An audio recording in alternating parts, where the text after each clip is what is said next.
Next हम लोग देखते हैं जीआईटी में अनदर इम्पॉर्टेंट टॉपिक जहाँ से आपके बहुत ही इंपॉर्टेंट क्वेश्चन बन सकते हैं। आपके कोई भी कॉम्पिटिटिव एग्जाम हो वहाँ पर भी काम आ जाएगा। कोई भी आप एग्जाम दे रहे हो वहाँ पर एक काम पड़ेगा। ठीक है। ईसोफेजाइटिस।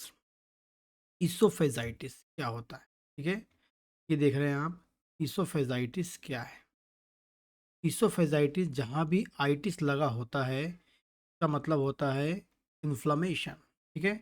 इसका मतलब क्या होता है? इन्फ्लामेशन होता है। और जहाँ पर भी आइटिस लगा होगा इन्फ्लामेशन, और इन्फ्लामेशन का मतलब क्या होता है? तब जो आपकी मेम्ब्रेन है, ये हम बोलेंगे ईसोफेजाइटिस की बात कर रहे हैं हम लोग। तो इन्फ्लामेशन ऑफ ईसोफेगस की हम लोग बात कर रहे हैं। ठीक है। और ये जो इन्फ्लामेशन होता है, इसका जो प्रेजेंटेशन है, ये जो आपको ईसोफेजाइटिस है, उसके तीन कारण हम भी कह सकते हैं। तीन कारण से आपको ईसोफेजाइटिस मिल सकता है। या जो ईसोफेजाइटिस है उसका जो प्रेजेंटेशन है वो तीन कारण से हो सकता है। पहला होता है ईसोफेजियल लैसरेशन के रूप में मिल सकता है, म्यूकोसल इंजरी के रूप में मिल सकता है, एंड म्यूकोसल इन्फेक्शन के रूप में मिलता है। ईसोफेजाइटिस मीन्स होता है इन्फ्लेमेशन ऑफ ईसोफेगस हो गया, या जो ईसोफेगस की जो मेम्ब्रेन है म्यूकोसल मेम्ब्रेन है, वहाँ पर इन्फ्लेमेशन हो गया है। एंड वेरी इंपॉर्टेंट बता दूं कि जो ईसोफेजाइटिस है वो तीन कारणों से या तीन रूप में आपको दिख सकता है। पहला आपको मिल सकता है oesophageal laceration, oesophageal mucosal injury, और ईसोफेजियल म्यूकोसल इन्फेक्शन होता है। ठीक है। तो पहला हम लोग देखते हैं, फर्स्ट मोस्ट इम्पॉर्टेंट हम लोग देखेंगे ईसोफेगस में जो है आपका लेसरेशन। हम देखेंगे पहला ईसोफेजियल लेसरेशन क्या होता है। ईसोफेजियल लेसरेशन ये दिख रहा है आपको।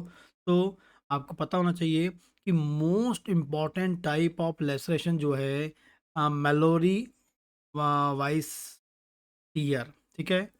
मेलोरी वाइस टीयर आप प्रोनाउंस जो करना चाहते हैं। ठीक है।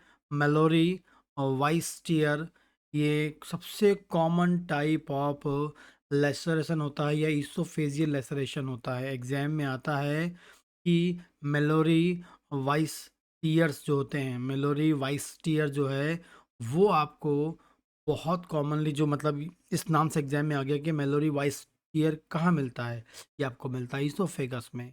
ये एक important type of oesophageal laceration कहलाता है। ठीक है। ये आपको पता होना चाहिए कि इंपॉर्टेंट आपका कॉम्पिटिटिव एग्जाम क्वेश्चन यहाँ से बन जाता है। अगली हम बात करते हैं नॉर्मली क्या है ड्यूरिंग वॉमिटिंग या बिफोर वॉमिटिंग। आपको बता दें नॉर्मली जब भी वॉमिटिंग होने वाली होती है या वॉमिटिंग का सेंसेशन होता है, वॉमिटिंग होने वाली होती है, तो आपको एंटी पेरिस्टाल्टिक वेव मिलता है। ये आपका स्टमक है। ठीक है। तो जैसी वॉमिटिंग होने वाली होगी तो आपको क्या मिलेगा? आपका जो है ये ईसोफेगस में यहाँ पर आपको क्या मिलेगा? Anti peristaltic. एंटी पेरिस्टाल्टिक मतलब नीचे की ओर जा रहा है। ठीक है। तो एंटी पेरिस्टाल्टिक मूवमेंट या वेव आपको मिलेगी। और जैसी एंटी पेरिस्टाल्टिक वेव आपको ईसोफेगस से मिलती है तो इस वेव के कारण क्या होता है? ईसोफेगस रिलैक्स हो जाता है। आपको बता दें कि यहाँ का जो स्फिंक्टर होता है हमेशा जब आप कुछ नहीं खा रहे तब वो कॉन्ट्रैक्ट कंडीशन में होता है, क्योंकि यहाँ से एसिड ऊपर ना जा सके, यहाँ से फूड ऊपर ना जा सके। ठीक है। लेकिन जब भी वॉमिटिंग वाली होने वाली होती है तो आपको आपका जो ये ईसोफेगस है, यहाँ पर इस वाले भाग में आपको क्या मिलेगा? एंटी या ईसोफेगस में एंटी पेरिस्टाल्टिक वेव मिलेगी। और due to anti peristaltic wave oesophagus relax हो जाएगा। और जैसे ही रिलैक्स होगा तो फिर आपको वहाँ पर वॉमिटिंग मिलेगी, क्योंकि जब वॉमिट होती है तो फूड ऊपर की ओर आता है। और जब फूड ऊपर की ओर आता है, यदि आपकी ईसोफेगस प्रॉपरली ओपन होगी तो इजीली फूड बाहर निकलेगा। लेकिन यदि वो कॉन्ट्रैक्ट कंडीशन में होगा, लोअर यहाँ पर जो आपका लोअर ईसोफेजियल लोअर ईसोफेजियल जो स्फिंक्टर होता है, यदि वो यदि वो क्लोज हो या कॉन्टैक्ट कंडीशन में हो तो उससे ईसोफेगस की मेम्ब्रेन में रप्चर मिल सकता है। लेकिन नॉर्मली ऐसा होता नहीं है, क्योंकि ईसोफेगस रिलैक्स हो जाता है, क्योंकि एंटी पेरिस्टाल्टिक वेव प्रोड्यूस होती है। और नो डैमेज ऑफ ईसोफेगस होगा, and no formation of oesophageal laceration या मेलेरी वाइस टीयर प्रेजेंट नहीं होगा, या हम बोलेंगे इसोफेजियल लेसरेशन नहीं होगा। नॉर्मली ऐसा होता है, ठीक है। ये आपको बिल्कुल पता होना चाहिए। जब भी वॉमिटिंग होगी उससे पहले एंटी पेरिस्टाल्टिक मूवमेंट होगा, इसोफेगस रिलैक्स हो जाएगा, जिससे फूड जो है वॉमिट के कारण बाहर जो निकल रहा है वो इजीली बाहर निकल जाएगा। यदि ऐसा नहीं होता है तो क्या होगा, वहाँ पर वुंड बन सकता है, जो आगे मैं आपको बताने जा रहा हूँ, ठीक है। ठीक है, आगे बात करते हैं। इफ क्रोनिक वॉमिटिंग कंडीशन, यदि लंबे समय से क्रोनिक वॉमिटिंग कंडीशन बनी हुई है, तो लगातार वॉमिटिंग हो रही है, लंबे समय से वॉमिटिंग हो रही है, तो क्या होता है, जब बहुत लंबे समय से क्रोनिक वॉमिटिंग होती है तो प्रो एंटी पेरिस्टाल्टिक वेव आपको नहीं मिलेगी। एंटी पेरिस्टाल्टिक वेव आपको नहीं मिलती है, जिस कारण से आपका इसोफेगस में नो रिलैक्सेशन ऑफ इसोफेगस मिलेगा। और due to during vomiting gastric content cause oesophageal stretch, stretch करेगा इसोफेजियल, इसोफेगस क्या होगा, स्ट्रेच होगा, या उसमें फ्रिक्शन आएगा, जिस कारण से आपको फिर क्या मिलेंगे वहाँ पर, आपको वहाँ पर टीयर मिलेगा। फाइनली क्या मिलेगा, टीयर मिलेगा, या मेलरी वाइज टीयर मिलेगा, या हम बोलेंगे से इसोफेजियल लेसरेशन मिलेगा, ठीक है ना।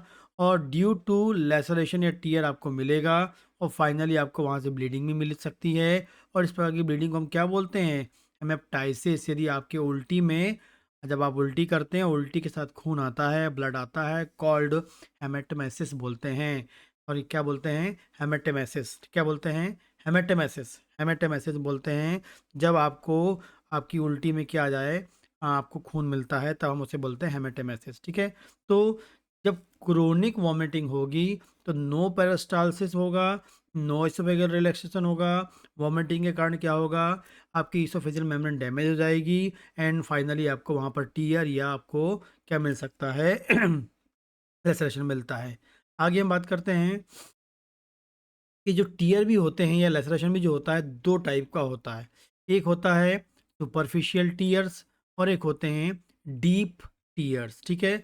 मतलब जो आपकी ईसोफेगस है वहाँ पर आपको, यहाँ आपको ऊपरी मिलेगा, और कुछ क्या मिलेगा आपको, बहुत डीप लेयर पे आपको लेसरेशन मिलेगा या टीयर मिलेगा, ठीक है। तो सुपरफिशियल होता है, और एक होता है डीप आपका होता है। सुपरफिशियल की बात करेंगे तो जनरली लॉन्जिट्यूडनल ओरिएंटेड होता है। मतलब जब भी सुपरफिशियल ईयर की बात करें वो कैसा होता है, लॉन्जिट्यूडनली मतलब प्रेजेंट होता है, या लॉन्जिट्यूडनली ओरिएंटेड होता है, ठीक है। और हील क्विकली विदाउट सर्जरी। तीन इंपॉर्टेंट पॉइंट आपको याद रखना है।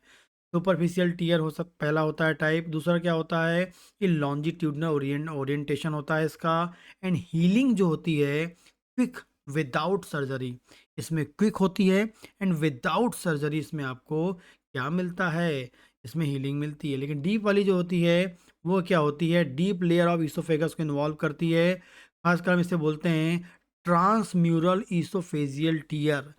ट्रांसम्यूरल ईसोफेजियल टीयर बोल दें, मतलब डीप टीयर है। डीप टीयर बोल रहे हैं मतलब क्या है, ट्रांसम्यूरल ईसोफेजियल टीयर है, ठीक है। इसका एक और नाम होता है बॉर्वे सिंड्रोम, ठीक है। बॉर्वे सिंड्रोम भी बोलते हैं आप, और जो प्रोनाउंस करना चाहते हैं, ठीक है, BOERHAAV, बॉर्वे सिंड्रोम भी बोलते हैं, बॉर्वे सिंड्रोम बोल दें, ट्रांसम्यूरल इसोफेजियल टीयर बोल दें, या डीप टीयर भी हम बोलते हैं। और इसमें डिमांड होती सर्जरी की, सर्जरी से ये ठीक होता है, ये आपको पता होना चाहिए, ठीक है। तो डीप डीप टीयर हो गया या डीप लेसरेशन हो गया, डीप लेयर को इन्वॉल्व करता है, ट्रांसम्यूरल इसोफेजियल टीयर बोलते हैं, और बॉर्विया सिंड्रोम भी बोलते हैं, या आप इसे हम क्या बोल सकते हैं, डिमांड, इसमें डिमांड होती है सर्जरी की, ठीक है। आगे बात करते हैं सेकंड जो है, सेकंड जो प्रेजेंटेशन होता है या सेकंड जो कॉज हो सकता है आपके इसोफेजाइटिस का, वो होता है आपका म्यूकोसल इंजरी, म्यूकोसल इंजरी, ठीक है। तो ये आपका इसोफेगस है, ये इसोफेगस है, ठीक है।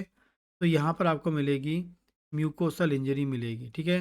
तो chemical injury and mucosal injury जो है आपको मिलेगा स्ट्रेटिफाइड स्क्वेमस म्यूकस। आपके जो इसोफेगस होता है वहाँ पर कौन सी म्यूकस होती है, या क्या होती है वहाँ पर, स्ट्रेटिफाइड स्क्वेमस म्यूकस होती है।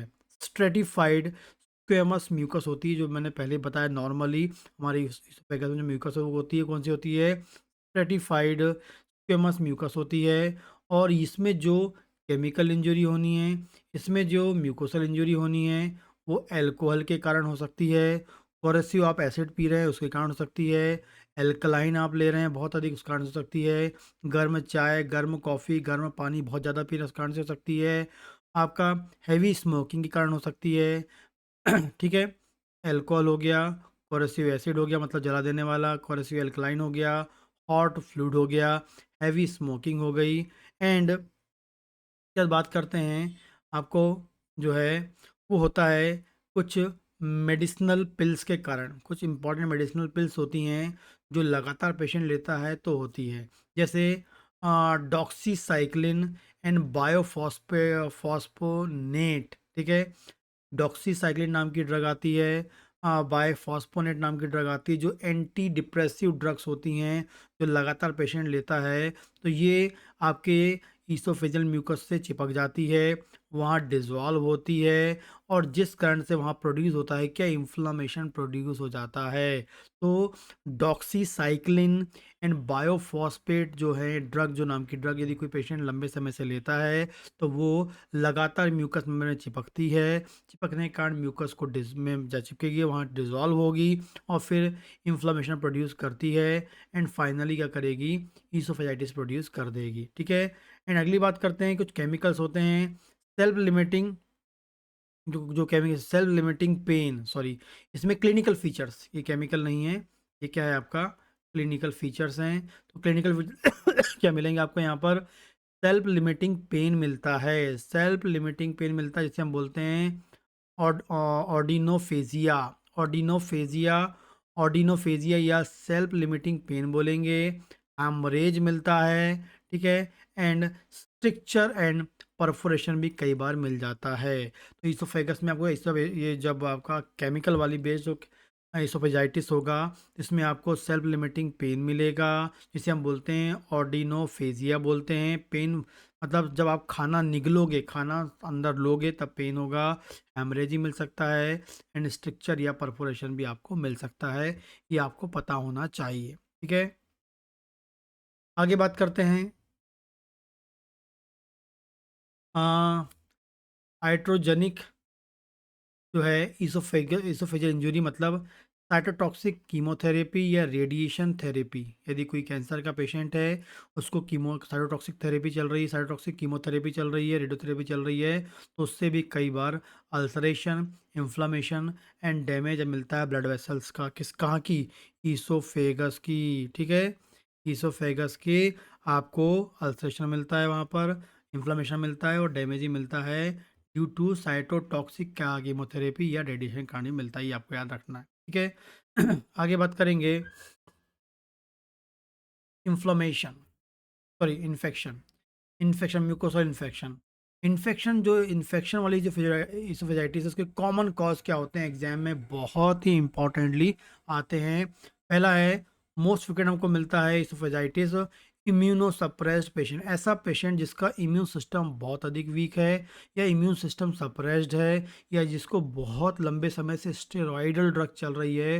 तो जब भी आप स्टेरॉइड खाते हैं तो आपका इम्यून सिस्टम कैसा हो जाता है, सप्रेस हो जाता है। तो ऐसा कोई पेशेंट है जो सप्रेस्ड इम्यून सिस्टम वाला है या इम्यूनाइज्ड सप्रेस्ड में है, तो उन लोगों में आपको क्या मिलता है, एस्ओफेजाइटिस मिल सकता है। ये हर्पीस सिम्प्लेक्स के कारण हो सकता है, साइटोमेगेलो वायरस के कारण आपको हो सकता है, फंगल इन्फेक्शन कैंडिडा से कारण मिल सकता है, म्यूको म्यूकोर माइकोसिस के कारण मिल सकता है, म्यूकोर माइकोसिस के कारण मिल सकता है, एस्पर जीलो इसके कारण आपको मिल सकता है। ठीक है। बुलस अ, बुलस पेम्फिगॉइड। ठीक है। बुलस पेम्फी पेम्फिगॉइड, ये इसका कारण मिल सकता है। एपिडर्मोलाइसिस बुलोस बुलोसा के कारण मिल सकता है, और क्रॉन्स डिजीज भी आपको रेयर कभी प्रोड्यूस कर सकती है। इस वजह के लिए क्या कारण है, इम्यूनोसप्रेस्ड है, हर्पीस सिम्प्लेक्स है, साइटोमेगेलो वायरस है, कैंडिडा है।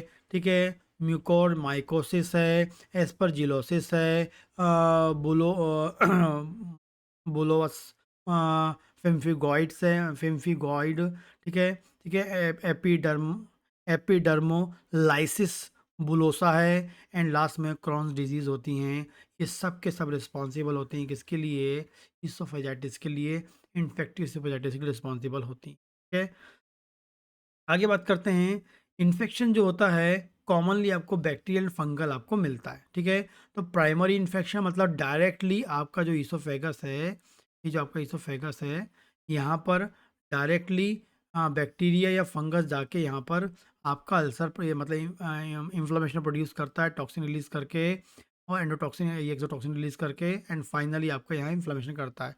एंड सेकेंडरी क्या होता है, कोई और आपको प्रॉब्लम हो गई है किसी कारण से, फिर उसके बाद वहाँ बैक्टीरिया का इन्फेक्शन हो जाए या फंगल का इन्फेक्शन, जैसे इम्यूनो सप्रेस पेशेंट है और उसके बाद इम्यूनो सप्रेस होने के कारण उस वहाँ पर क्या हो गया, बैक्टीरिया आ गया, सेकेंडरी कहलाएगा। तो हम एग्जामिन करते हैं, स्पुटम का एग्जामिन करते हैं, एंड हम बायोप्सी कॉमनली करते हैं। स्पुटम का एग्जामिन करते हैं एंड बायोप्सी हम करते हैं, ठीक है। स्पुटम का एग्जामिन करते हैं एंड बायोप्सी करते हैं, तो हमको क्या मिलता है? Non pathogenic bacteria and pathogenic bacteria मिलता है। यदि हम स्पुटम एग्जामिन करेंगे एंड बायोप्सी करते हैं तो हमको वहाँ पर क्या मिलता है? खासकर हम बात करेंगे नॉन पैथोजेनिक बैक्टीरिया आपको मिलते हैं, और लगभग लगभग 10% पैथोजेनिक बैक्टीरिया मिलते हैं। कौन सा मिलता है कॉमनली? कैंडिडा, मतलब फंगस वाला मिलता है। और जब भी आपको कैंडिडा का इन्फेक्शन मिलता है तो वो एडरेंट ग्रे वाइट सूडो मेम्ब्रेन आपको मिलेगी। क्या मिलेगी वहाँ पर? एडरेंट या ग्रे वाइट सूडो मेम्ब्रेन। बहुत ही इंपॉर्टेंट क्वेश्चन है आपके कॉम्पिटिटिव एग्जाम का। यदि आपको ईसोफेजाइटिस कैंडिडा का है, फंगस का है, तो आपको क्या मिलेगा वहाँ पर? ग्रे वाइट सूडो मेम्ब्रेन मिलती है। और जो densely material densely matted fungal hyphae, ठीक है, काय से बना होता है? डेंसली मैटेड फंगली हाइपी, ठीक है। डेंसली मैटेड फंगली या फंगली हाइपी जो है उसका बना होता है, एंड वहाँ पर आपको इन्फ्लामेटरी सेल्स मिलती हैं। फिर से बोल रहा हूँ, यदि आपके ईसोफेगस में कैंडिडा का इन्फेक्शन होता है तो आपको वहाँ पर ग्रे वाइट सूडोमेम्ब्रेन मिलती है, जो काय की बनी होती है? डेंसली मेटेड फंगली हाइपी, और इन्फ्लामेटरी सेल्स आपकी होती हैं। इन्फ्लामेटरी सेल्स कौन सी होती हैं? WBC को हम इन्फ्लेमेटरी सेल्स बोलते हैं, वो आपको वहाँ पर मिलती हैं, ठीक है। तो कैंडिडा का होगा तो ये मिलेगा। और आगे बात करते हैं, इसको एंडोस्कोपी करते हैं और हमको कई बार क्लू मिल जाता है कहीं viral hepatitis, sorry viral oesophagitis तो नहीं है, खासकर हर्पीस ईसोफेजाइटिस, ठीक है। जब भी हर्पीस या वायरल हेपेटाइटिस ईसोफेजाइटिस होगा तो आपको क्या मिलेगा? पंच्ड आउट अल्सर मिलेगा, ठीक है। पंच आउट अल्सर, ये भी एग्जाम में आता है। पंच आउट अल्सर कहाँ मिलता है? ईसोफेजाइटिस में मिलता है, ईसोफेगस में मिलता है, वायरल ईसोफेजाइटिस में मिलता है, हर्पीस ईसोफेजाइटिस में मिलता है। 4 क्वेश्चन यहाँ से बन जाते हैं। Viral hepatitis, herpes oesophagitis, oesophagus में ईसोफेजाइटिस मिलता है। क्या कौन सा मिलेगा? पंच आउट अल्सर मिलता है। आप हिस्टोपैथोलॉजिकल देखेंगे, एनालिसिस करेंगे, बायोप्सी करेंगे, तो यहाँ पर आपको क्या मिलेगा? न्यूक्लियस वायरल इंक्लूजन मिलता है। न्यूक्लियस वायरल इंक्लूजन आपको मिलेगा। यदि आपको हर्पीस के कारण ईसोफेजाइटिस है तो पंच्ड आउट अल्सर मिलेगा। और हिस्टोपैथोलॉजिकल देखोगे आप तो न्यूक्लियर वायरल इंक्लूजन मिलेगा। लेकिन यदि आप साइटोमिगेलो ईसोफेजाइटिस देखते हैं, साइटोमिगेलो वायरस, CMV, साइटोमिगेलो वायरस के कारण होता है। तो इसमें आपको क्या मिलेगा? सॉलोवर अल्सर मिलेगा। कैसा मिलेगा? सॉलोवर अल्सर मिलेगा। वहाँ पंच्ड आउट अल्सर था, यहाँ सॉलोवर अल्सर मिलेगा। और इसमें आपको न्यूक्लियस एंड साइटोप्लाज्मिक इंक्लूजन मिलता है। वेरी वेरी इंपॉर्टेंट डिफरेंशिएट है।